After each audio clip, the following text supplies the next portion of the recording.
अस्सलाम वालेकुम फ्रेंड्स, आप देख रहे हैं मेरा यूट्यूब चैनल कॉन्सेप्चुअल नॉलेज और मैं हूं आपका host Mohammad Ajmal. Dear friends, आज हम एक्सरसाइज 1.2 का क्वेश्चन नंबर 3, क्वेश्चन नंबर 4 और क्वेश्चन नंबर 5 सॉल्व करेंगे। लेकिन उनको सॉल्व करने से पहले मैं कुछ रियल नंबर की प्रॉपर्टीज़ हैं जो बाकी रह गई थी, मैं आपको वो बताना चाहता हूँ। तो चलिए फ्रेंड्स, पहले वो देखते हैं। ये कुछ प्रॉपर्टीज़ है, properties of equality of real numbers. पहली प्रॉपर्टी कहलाती है आपकी रिफ्लेक्सिव प्रॉपर्टी। वो क्या कहती है, अगर ए जो है वो एक रियल नंबर से बिलोंग करता है तो वो ए जो है वो किसके बराबर होगा, ए के बराबर। दूसरी प्रॉपर्टी कहलाती है सिमेट्रिक प्रॉपर्टी। वो क्या कहती है, अगर ए और बी दोनों किससे बिलोंग करते हैं, रियल नंबर से, तो ए जो है वो बी के बराबर हो जाएगा और बी जो है वो ए के बराबर हो जाएगा। तीसरी प्रॉपर्टी होती है ट्रांजिटिव प्रॉपर्टी। अब इसमें तीन एलिमेंट्स हैं, ए बी सी। अब ए बी सी ये तीनों जो है रियल नंबर से बिलोंग करते हैं, तो ए जो है वो बी के बराबर हो जाएगा, बी जो है वो सी के बराबर हो जाएगा और देन ए जो है वो सी के बराबर हो जाएगा। चौथी जो इसकी प्रॉपर्टी वो कहलाती है एडिटिव प्रॉपर्टी। एडिटिव प्रॉपर्टी क्या कहती है कि अगर ए बी सी जो है वो रियल नंबर से बिलोंग करते हैं तो ए जो है वो बी के बराबर हो जाएगा और ऑटोमेटिकली ए प्लस सी जो है वो किसके बराबर हो जाएगा, बी प्लस सी के। फ्रेंड, ये चार प्रॉपर्टीज मैंने लिखी है, इसके बाद बाकी जो इसकी प्रॉपर्टीज है वो मैं आपको आगे समझाता हूँ।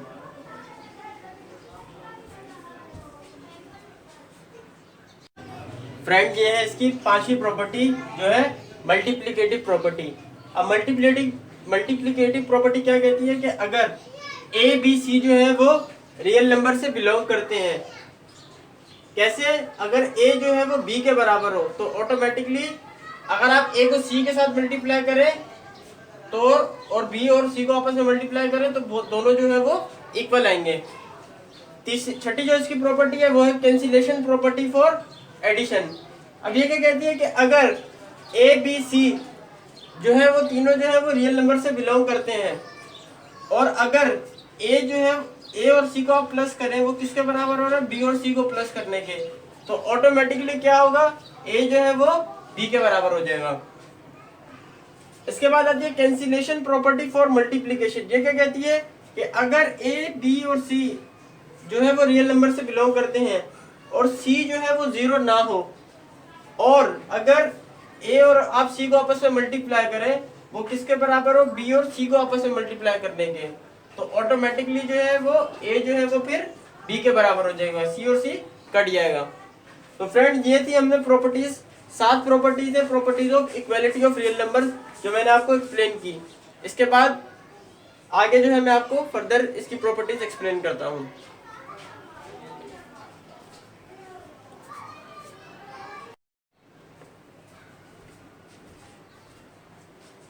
फ्रेंड, ये है एक्सरसाइज 1.2 का क्वेश्चन नंबर 3। इसमें आपको कुछ फिलिंदा ब्लैंक्स गिवन है जिनको आपने प्रॉपर्टीज ऑफ रियल नंबर के थ्रू जो है इनको सॉल्व करना है। तो चलिए फ्रेंड, इनको सॉल्व करते हैं।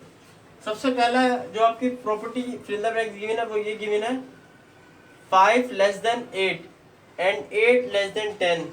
तो क्या होगा, देखें, आप समझ लें यहाँ पर ए जो है वो 5 है, बी जो है वो 8 है, सिमिलरली 8 जो है वो आपका बी है और यहाँ पर 10 जो है वो आपका सी है। अब आप प्रॉपर्टी को समझें, अगर ए जो है वो बी से छोटा है और बी जो है वो सी से छोटा है तो ऑटोमेटिकली ए जो है वो सी से छोटा हो जाएगा, तो आपका 5 लेस देन 10।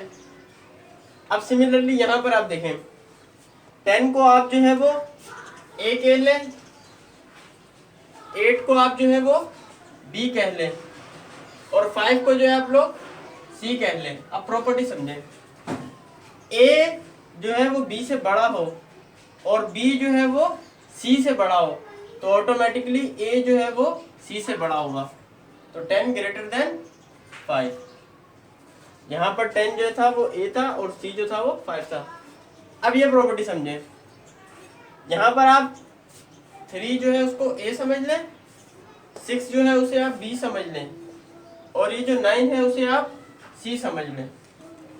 अब देखें, ए जो है अगर वो बी से छोटा हो, ए जो है वो बी से छोटा हो और ए में आप सी प्लस करें तो वो छोटा होगा बी प्लस सी से, मतलब बी यहाँ पर 6 है और सी आपका 9 है। ये इस प्रॉपर्टी का मतलब।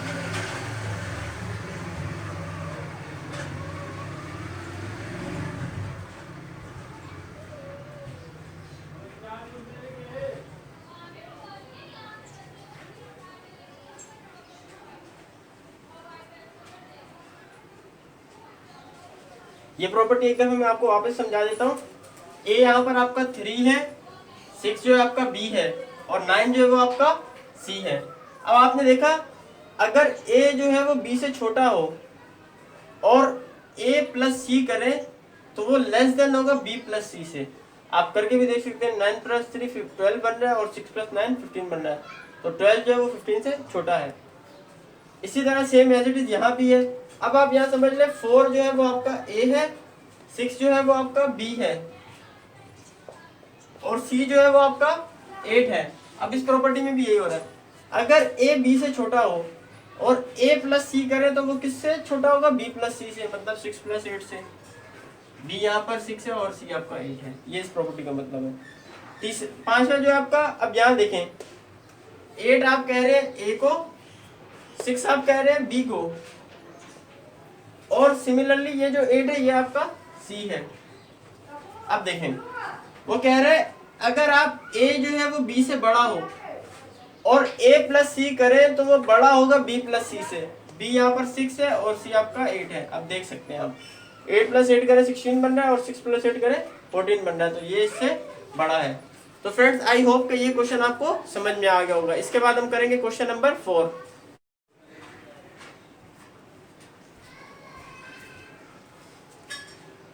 फ्रेंड ये है इसका क्वेश्चन नंबर 4। इसमें भी आपको ये फिंगर ब्लैक्स टाइप दी गई, इनको आपने सॉल्व करना है using properties of real numbers. अब देखें यहाँ पर ये जो 5 है इसको आप समझ लें ये ए है, 7 जो है आपका बी है, और 12 जो है वो आपका सी है।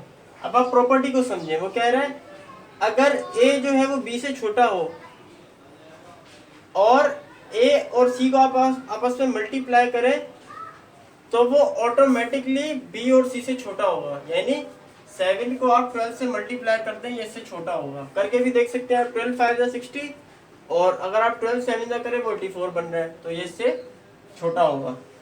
नेक्स्ट प्रॉपर्टी क्या कह रही है कि अगर 7 जो यहाँ पर ए है, 5 आपका बी है और 12 आपका सी है। अब देखें ए जो है वो बी से बड़ा है, और अगर आप ए और सी को आपस में मल्टीप्लाई कर रहे हैं तो ए और सी जो है वो बड़े होंगे किससे, किससे ग्रेटर देन होंगे, बी और सी से। देखिए बी यहाँ पर आपका 5 और सी आपका 12 है। आप करके देख लें, 7 12 84, 5 12 60। ये इसका क्वेश्चन नंबर 3। अब आप यहाँ पर 6 को समझें, ये ए है, 4 आपका बी है और -7 आपका सी है। अब प्रॉपर्टी क्या कह रही है कि अगर ए जो है वो बी से बड़ा हो, उसके बाद आप ए और सी को आपस में मल्टीप्लाई करें और बी और सी को आपस में मल्टीप्लाई करें, तो कौन सा बड़ा होगा। अब आप करके देखें, 6 7 42 -42, और यहाँ आ रहा है -28। आपको मालूम है कि माइनस में जो बड़ी वैल्यू होती है वो छोटी होती है, ठीक है। तो -42 -28 से छोटा हो जाएगा, तो ये यहाँ पर लेस देन का ऑपरेटर आएगा। सेम एज इट इज यहाँ पर ये आपका 2 जो है वो ए है, 8 जो है वो आपका बी है, और सी आपका -4 है। अब आप देखें प्रॉपर्टी क्या कह रही है क्वेश्चन में, ए जो है वो बी से छोटा हो और ए और सी को आप आपस में मल्टीप्लाई कर रहे हैं और बी और सी को आप आपस में मल्टीप्लाई कर रहे हैं, तो बीच में ऑपरेटर कौन सा आएगा। तो याद रखिए ये वही बात होगी, 2 4 8 -8 और -32। मैंने आपको भी बताया कि माइनस में जो छोटा होता है वो बड़ा वैल्यू शुमार होती है, तो -8 जो है वो -32 से बड़ा है, तो यहाँ पर आपका ग्रेटर देन का ऑपरेटर आएगा। तो फ्रेंड्स आई होप कि एक सवाल आप लोगों को क्लियर हो गया होगा। इसके बाद हम करेंगे इस एक्सरसाइज का लास्ट क्वेश्चन, क्वेश्चन नंबर 5।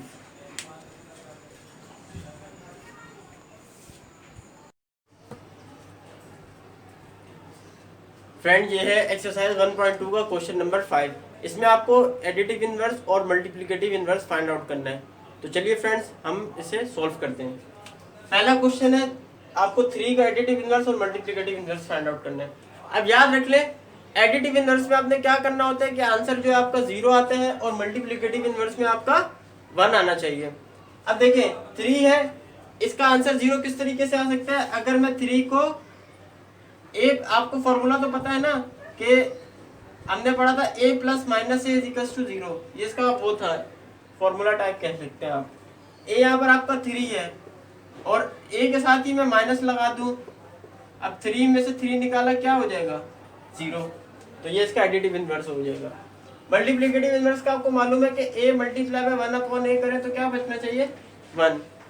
अब a यहाँ पर आपका 3 है, इसको मैंने मल्टीप्लाई किया 1/3 से, आगे कट जाएगा, आंसर क्या बच जाएगा? 1 इज 1। तो फ्रेंड ये बहुत इजी था। इसके बाद हम करते हैं इसका क्वेश्चन नंबर 2। क्वेश्चन नंबर 2 जो है वो है -7।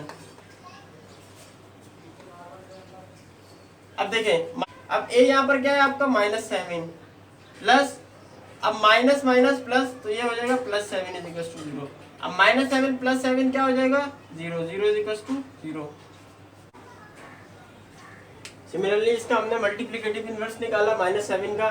देखिए -7 है, मल्टीप्लाई होगा 1/-7 से, तो ये कट जाएगा आपस में, 1 इज इक्वल टू 1। आंसर मेरा 1 आ गया।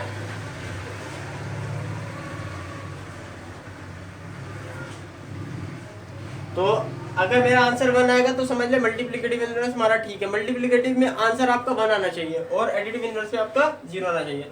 इसके बाद फ्रेंड्स इसका हम लोग करते हैं क्वेश्चन नंबर 3। क्वेश्चन नंबर 3 जो है वो है आपका 0.3। अब आपने वही formula a plus minus a equals to 0। A आपका यहाँ पर क्या है? 0.3, उसमें आप माइनस कर देंगे 0.3 को, ये प्लस माइनस 0.3 प्लस में और 0.3 माइनस में, तो ये कट जाएगा, आपस में क्या बचेगा? 0 इक्वल्स टू 0। ये हमारा एडिटिव इनवर्स आ गया। मल्टीप्लिकेटिव इनवर्स में भी 0.3 को मल्टीप्लाई करेंगे 1/0.3 से, ये कट जाएंगे आपस में, 1 क्या बच जाएगा आपका? Multiplicative inverse. फ्रेंड ये बहुत इजी क्वेश्चन था। इसके बाद इसका हम लोग करते हैं क्वेश्चन नंबर 4, वो है -5/5 5/5। अब देखें a है आपका -√5/5 प्लस, ये माइनस माइनस प्लस हो जाएगा, ये बन जाएगा √5/5। ये माइनस में है और ये प्लस में, ये कट जाएगा, आपका आंसर बचेगा 0 is equal to 0। Same as it is यहाँ पर भी आपने देखा मल्टीप्लाई करना, -√5/5 मल्टीप्लाई बाय 1/a। अब 1/a का मतलब है इसको रेसिप्रोकल कर देना है आपने, 5 ऊपर चलेगा और वो नीचे आ जाएगा, तो ये इससे कट जाएगा, ये इससे कट जाएगा, आपका आंसर क्या आ जाएगा? 1। ये आपका मल्टीप्लिकेटिव इनवर्स है। आप ये 0 ना भी लगाए तब भी ठीक है, अगर लगा दे तब भी ये ठीक है। जहाँ 1 इज इक्वल टू 1 भी लिख सकते हैं, या ये भी आपका मल्टीप्लिकेटिव इनवर्स 1 भी, ये भी ठीक है। इसके बाद करते हैं हम लोग क्वेश्चन नंबर इसका 5।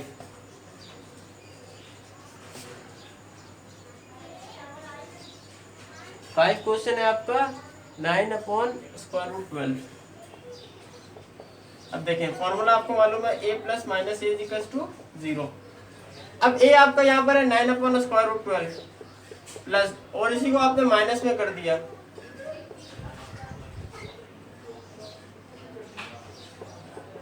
देखें ये प्लस में है और जब इसको आप ओपन करेंगे तो ये माइनस में हो जाएगा, कैंसिल हो जाएगा, 0 बचेगा आपका। ये आपका मल्टीप्लिकेटिव, ये आपका एडिटिव इनवर्स है। अब इसका मल्टीप्लिकेटिव इनवर्स निकालते हैं, 9/√12 रेसिप्रोकल हो जाएगा, 1/a का मतलब इसको रेसिप्रोकल कर दो, ये ऊपर चलेगा वो नीचे आ जाएगा, √12/9, ये इससे कैंसिल, ये इससे कैंसिल, आंसर आपका 1 बच जाएगा। ये आपका मल्टीप्लिकेटिव इनवर्स। फ्रेंड इसका क्वेश्चन नंबर 6 है 0। अब देखें आपने एडिटिव इनवर्स उसका निकालते हैं, 0 आ गया, माइनस प्लस a जो है वो आपका 0 है, -a किया -0, इसको आप सोल्व करेंगे तो 0 - 0 आपका 0 ही बचेगा, ये एडिटिव इनवर्स का 0 ही है। अब आते हैं मल्टीप्लिकेटिव इनवर्स की तरफ, a यहाँ पर आपका 0 है, मल्टीप्लाई में 1/0 आ गया। आपको याद रखिएगा मैथ में कभी भी डिनोमिनेटर में 0 नहीं आता है, अगर डिनोमिनेटर में कभी 0 आ जाए तो वो इन्फिनिटी हो जाता है, इन्फिनिटी का ये सिंबल है, ये इन्फिनिटी कहलाता है, तो वो इनफाइनाइट हो जाता है। तो ये आपका आंसर इसका जो है 0 मल्टीप्लाई में 1 करेंगे, आपका आंसर 0 आ रहा है, 1 नहीं आ रहा। तो इसका मतलब है कि इसका मल्टीप्लिकेटिव इनवर्स जो है वो पॉसिबल नहीं है। आप लिख देंगे multiplicative inverse of 0 is not possible.